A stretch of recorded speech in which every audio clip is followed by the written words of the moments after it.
بسم الله الرحمن الرحيم. اللهم صل على سيدنا محمد. بنرحب بكم في قناتكم يوميات زملكاوي. بصراحة اللي بيحصل دلوقتي هيفقع الواحد، مرارته هتنفقع كتير قوي. اللي بيحصل ده علينا كزملكاويين. طب الزمالك وبخته مايل والدنيا جاية عليه وعاملة فيه عمايل، مش مشكلة، متعودين. قلنا الزمالك مفيش لعيبة، مفيش فلوس، مفيش ايقاف قيد، خراب مستعجل، بلا ازرق، ومستحملين وحاطين فوق قلبنا وصدرنا وساكتين. يجي كمان بيراميدز، الحاجة الحلوة اللي في حياتنا، تخسر ماتشين ورا بعض، وبالدوري بيقول للاهلي خدني اكسبني يا اهلي، انا الدوري بتاعك يا اهلي. فعلا مصر دولة الدين الاسلامي، اللي الدستور بتاعها بيقول ان الدين هو الدين الاسلامي واللغة اللغة العربية، والدوري للاهلي.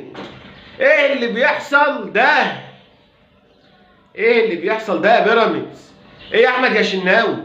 انت بقيت عامل زي المصفى، ما بتشيلش ولا كوره، اي كوره تتشاط عليه جول. انتوا ليه موقفين الشناوي جون يا جماعه؟ كل ماتش 4 و3، ده احنا دمنا محروق اكتر منهم. لعيبه ما عندهاش احساس. بتوع بيراميدز لازم يفهموا دلوقتي ان الزمالك ده اهو، الشعار ده اهو دلوقتي بيشجعهم بكل قلبه. اللي بيحصل والله العظيم 3 كتير علينا. ومحدش يقول لي اصل الاهلي فاسد والاهلي مش عارف ايه والاهلي بيعمل والاهلي بيسوي. جاتكم 60 نيل، جاتكم 60 خيبه، جاتكم 60 وكس. ماتشين ورا بعض 6 نقط، الدوري راح للاهلي.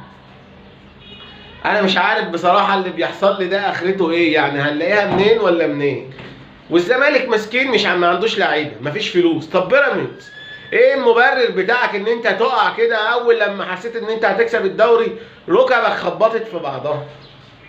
صراحه اللي بيحصل ده كتير قوي قوي علينا كزملكاويين. حرام حرام.